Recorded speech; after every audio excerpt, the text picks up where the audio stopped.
Hello, YouTube divers. This is Water Eye 122, and I want to welcome you all to another episode of Magic Metal Mondays. Today, we are back on the Sonata Arctica review train, and oh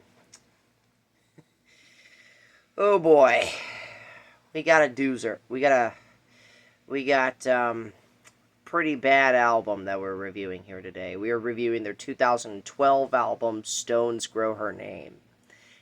If any of you remember from my Sonata Arctica ranking, this one was my least favorite Sonata Arctica album, and it very well still may be. Um, and also, I know this is not a classic album from the band, but I felt like it was necessary to review it. Um, and I guess really from this point onwards, I guess I'll make reviews for Pariah's Child, The Ninth Hour, and Telvio. But we'll cross that bridge when we get there. But anywho, Stones Grow Her Name. Uh, Released in 2012. This is the final album with one of their founding members and their bass player Marko Pasikolski. Before he left the band, and Pasi Koponen officially joins Sonata Arctica on the following album. That said, this is also the last lineup to feature Toni Kakko on vocals, Elias Viljanen on the guitars, Marko Pasikolski on bass, Henrik Klickenberg on the keys, and Tommy Portimo on the drums. Um, and yeah, let's not waste any more time. Let's just get into the tracks on this record because we have a lot of duds to discuss here. Alright, so the album opens up rather strongly with Only the Broken Hearts Make You Beautiful. This is a very fun and very catchy hard rock song. Definitely one of the most underrated tracks from Sonata Arctica. So, yeah. Only the Broken Hearts Make You Beautiful. Great song. And then it goes downhill rather quickly with the first quote-unquote single from this record, Crap Load of Money. I know that's not the right title, but I don't swear on this channel, so you're gonna have to deal with it. So yeah, Crap Load of Money. While I admit it's not as terrible as it was when I first heard it, it is still a very, very bad song. Um, yeah. I will admit though, that chorus is very lush and is very smooth, very beautiful. I mostly credit that with Henrik Klickenberg's piano work. But yeah, those verses are just very, very repetitive, and it can get annoying really, really fast. Speaking of great piano work, the next track, Losing My Insanity, definitely one of the more beautiful and atmospheric cuts from this modern age of Sonata Arctica, if you ask me. And again, I mainly credit that to Henrik Klickenberg's amazing classical piano work. And Toni Kakko also delivers a great vocal performance on here. And then we get another really bad song, Somewhere Close to You. It does have some interesting parts in here, I'll give it that, but overall it's just very bland, very forgettable, and just blech. Don't like this song. And then we get the most popular track on this record, and that is I Have a Right. This is a very overrated song, in my opinion. It doesn't really do anything new. It doesn't really do anything that interesting, in my opinion. It's just an average song. It's not terrible, but considering that this was the big hit off of this album, it probably just goes to show you just how painfully mediocre the rest of this album is in almost every single aspect possible. And, yeah. So, yeah, I Have a Right. A very overrated song, if you ask me. Then we have Alone in Heaven, and, this is actually a song that I do enjoy quite a bit, mainly thanks to that very powerful chorus, and a very catchy one at that. Um, but yeah, it's just one of those tracks on this record that works for me. It's a track that I could sit through.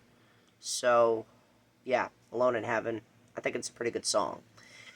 And then we get The Day, which quite honestly is probably their most forgettable song, if you ask me. I barely remember anything about this song, but I will say it does have those very, very bad vocal layerings that Unaya had, and that's what ultimately brought that album down. And yeah, with The Day, it just doesn't really feel right. And plus, the lyrics are just very face palming. Definitely some of the worst lyrics that Tony Kakko has written for the band. But that doesn't even come close to the next song, which is quite honestly the worst Sonata Arctica song out there. My freaking gosh. Cinder Blocks. Okay. For one thing, I do admire Sonata Arctica's attempt to, I do admire the fact that Sonata Arctica decided to try something completely different, way out in left field. But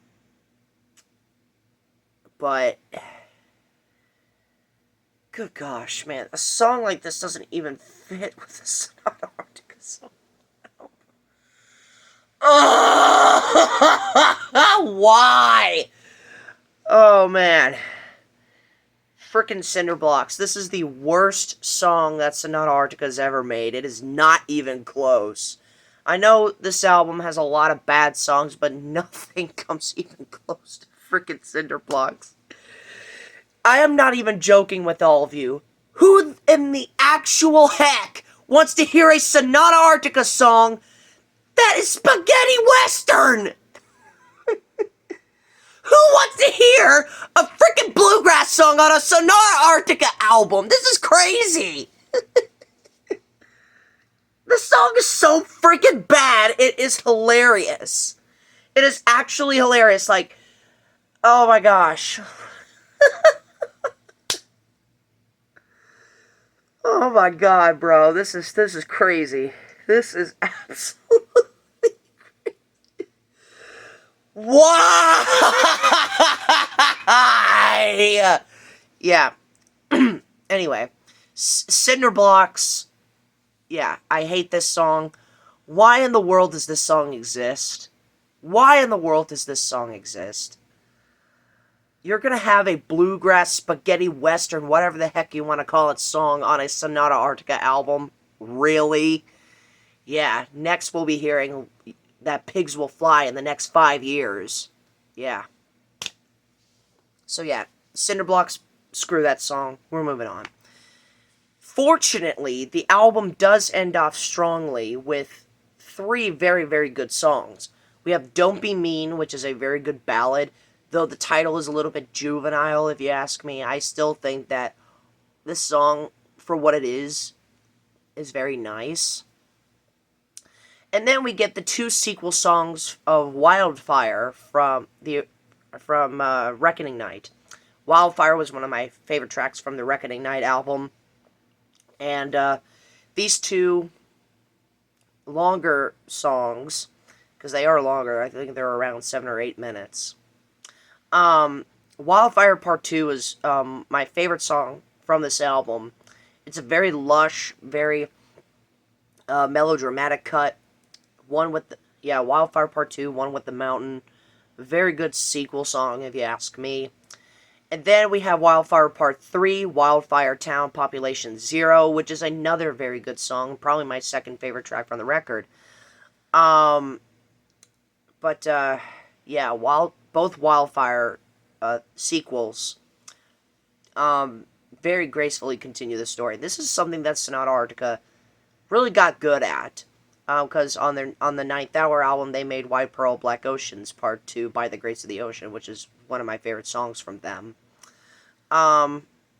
We'll discuss that when we get to the Ninth Hour. But yeah, Wildfire Part 2, One with the Mountain, my favorite track from this record. I love that one. And Wildfire Part 3, Wildfire Town, Population 0. It's definitely the album's runner-up, if you ask me. But overall, this album still is very, very bad. And even if it didn't have the atrocity that is Cinder Blocks, I don't think the album would have been as lowly scored as I'm about to give it. But overall, yeah, I'm gonna give it a 4 out of 10. It is a very bad album, and yeah, I still think it's the worst album that Sonata Arctica's ever made. Um, and but I did find some things that I did enjoy from this record compared to the last time I listened to this. Like Losing My Insanity and Don't Be Mean have quickly grown on me. They're both great songs. Alone in Heaven is great. Crap Load of Money, as poorly made of a song as it is, it's not 100% terrible. And I finally came to the conclusion that Cinder Blocks, or Cinder Blocks, is the worst song that Sonata Arctica has ever made, and I don't think that will ever be topped. At least I hope not, because boy oh boy did this song boil my blood. It just felt like the band didn't even try here, especially lyric wise. It's like there's even a line in that song that said, "Just for the hell of it." Yeah. And that was literally my mind going through this entire song. They just wrote the song just for the hell of it. Anyway, yeah. So even though Cinder Blocks is an absolutely abysmal song, the rest of the album is just either very bad or kind of good. No in between. So yeah, Stones Grow Her Name, 4 out of 10. Least favorite albums from Sonata Arctica. The only album from them that I dislike in any kind or any way, but at least it has the benefits of having tracks like Only the Broken Hearts Make You Beautiful, Losing My Insanity, Alone in Heaven, Don't Be Mean, and both of the Wildfire sequels. At least it has that. But yeah, I don't like this album at all. Worst production by far. It has everything that I hated about the Unite album and Winterheart's Guild basically blended into one. Don't like it at all. And Tony Kakko, in my opinion, this album easily has his worst vocal performance. But yeah, songwriting wise, ugh. Production wise, ugh. Just a very ugh album. But yeah, we're gonna end this video. So, thank you so much for watching, my fellow YouTube divers. This is WaterEye122 signing out, ready to dive and more fun on YouTube. Thanks for watching.